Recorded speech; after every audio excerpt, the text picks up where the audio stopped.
निठारी कांड। दिल्ली के पास ही बसे नोएडा में एक जगह है निठारी, एक ऐसा एरिया जहां से एक तरफ सेक्टर 31 नोएडा के अमीर लोगों के बंगलोज दिखते हैं और दूसरी तरफ निठारी के अंदर गरीब लोगों की बस्ती। एक ऐसी बस्ती जहां के ज्यादातर लोग दिहाड़ी मजदूर, रिक्शे वाले और हाउस हेल्प्स का काम करते हैं और देश के पिछड़े इलाकों से बिलोंग करते हैं। 7 मई 2006 की शाम को निठारी की बस्ती में रहने वाले नंदलाल के घर में अफरा तफरी मची हुई थी, क्योंकि उनकी 22 साल की बेटी पायल सुबह से घर नहीं आई थी। उसने अपने पिता से कहा था कि वो सेक्टर 31 की कोठी नंबर D5 में नौकरी के लिए जा रही है, पर जब से वो वहां गई थी उसका फोन स्विच ऑफ जा रहा था।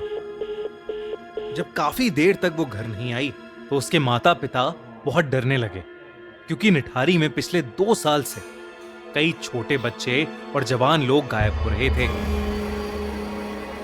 नंदलाल से और नहीं रहा गया और उसने खुद अपनी बेटी को ढूंढने का फैसला किया।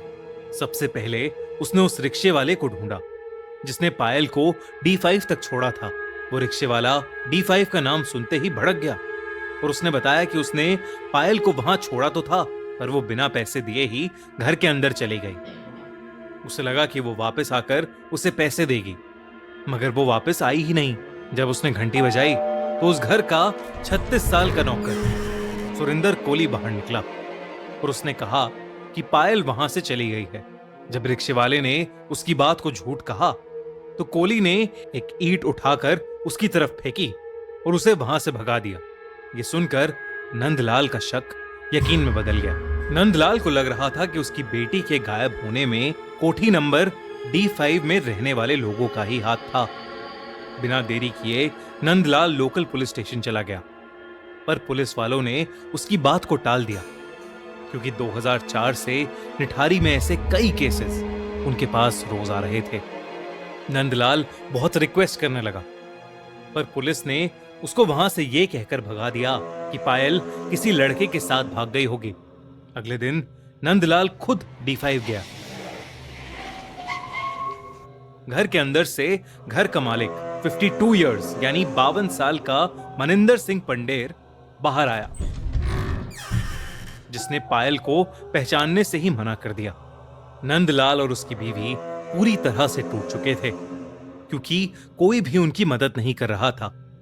वो दोनों पूरी रात बस रोते रहे और फिर नंदलाल ने डिसाइड किया कि चाहे कुछ भी हो जाए वो अपनी बेटी को ढूंढ कर ही रहेगा। उसके पास थोड़े पैसे जमा थे तो उसने एक वकील को हायर करके कोर्ट में अपील की। चीफ मजिस्ट्रेट ने उसका केस देखा और पुलिस को ऑर्डर किया कि वो उसकी FIR दर्ज करें और उस पर तुरंत एक्शन लें। पुलिस ने जब लापता बच्चों के बारे में आसपास के लोगों से पूछताछ की तो उन्हें यह पता चला कि निठारी के नाले पर 2 पुल के बीच में 100 मीटर के एरिया में ही वो सारे बच्चे और लोग जो लापता हुए हैं आखिरी बार वहीं देखे गए हैं। इन्हीं 2 पुल के बीच में नाले के पास एक वाटर टैंक भी था, जो कुछ गांव वालों के हिसाब से भूतिया था और उनका मानना था कि वहां पर एक भूत है जो बच्चों को मार देता है, इसलिए उस वाटर टैंक के नाले के आसपास कोई नहीं जाता था। पुलिस ने उस 100 मीटर के स्ट्रेच को ब्लैक होल का नाम दे दिया और वो उसकी पेट्रोलिंग करने लगे, लेकिन उनकी पेट्रोलिंग के बावजूद भी वहां से बच्चे गायब होते रहे। पर वहां ऐसा क्या था? क्या सच में वहां कोई भूत था, या ये किसी गैंग या किसी सीरियल किलर का काम था? इस सवाल का जवाब उस वक्त किसी को नहीं मिल पा रहा था, क्योंकि पुलिस पर प्रेशर बहुत ज्यादा था। तो पुलिस ने पायल के फोन को ट्रैकिंग पर लगवाया और मनिंदर सिंह पंडेर को भी इंटेरोगेट किया, पर मनिंदर ने कहा कि वो पायल के गायब होने वाले दिन चंडीगढ़ में था और अपने पिता का अंतिम संस्कार कर रहा था, जिसका उसके पास प्रूफ भी था। जब चंडीगढ़ में होने का प्रूफ मनिंदर ने पुलिस को दिया तो पुलिस की इन्वेस्टिगेशन फिर से एक डेड एंड पर पहुंच गई। कई महीने बीत गए और नंदलाल और उसकी बीवी अपनी बेटी की याद में तड़पते रहे और निठारी से और भी बच्चे गायब होते रहे। लेकिन फिर एक दिन 26 दिसंबर 2006 को अचानक ही पायल का फोन स्विच ऑन हुआ और वो ट्रैकिंग रडार पर दिखने लगा। पुलिस ने फौरन उस फोन को ट्रैक किया। वो फोन एक रिक्शे वाले के पास मिला, जिसने बताया कि वो फोन उसने किसी और से खरीदा था, लेकिन उसमें सिम पहले से ही था। पुलिस ने जब सिम की इन्वेस्टिगेशन की तो ये सामने आया कि वो सिम सुरिंदर कोहली के नाम पर रजिस्टर्ड था।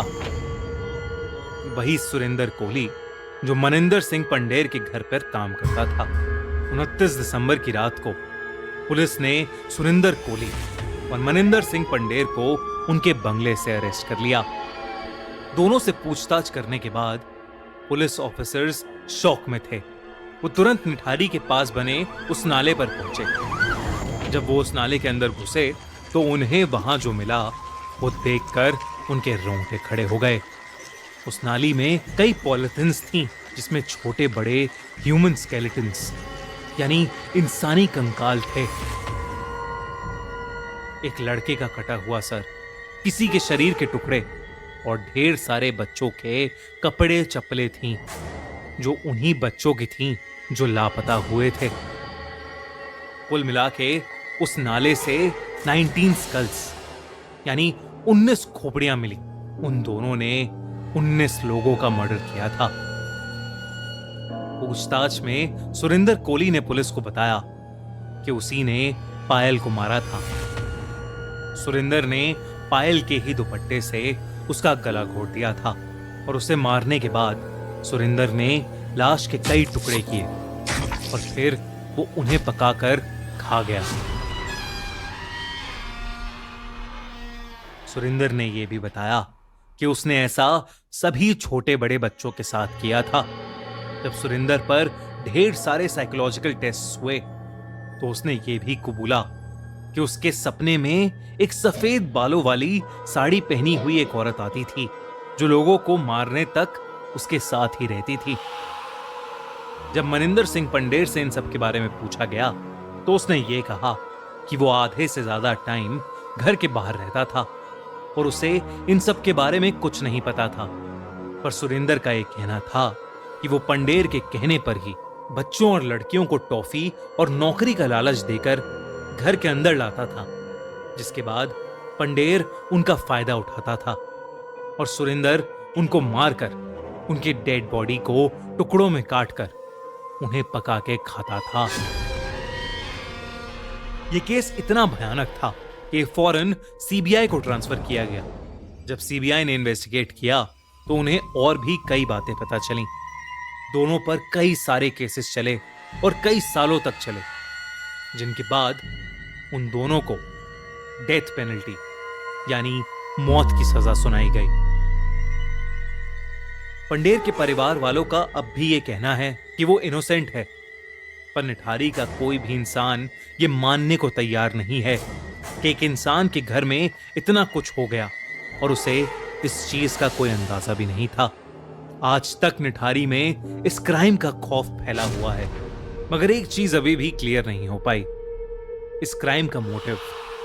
खैर जो भी हो, इससे ज्यादा दरिंदगी भरा केस शायद ना कभी हुआ है और ना ही कभी होगा।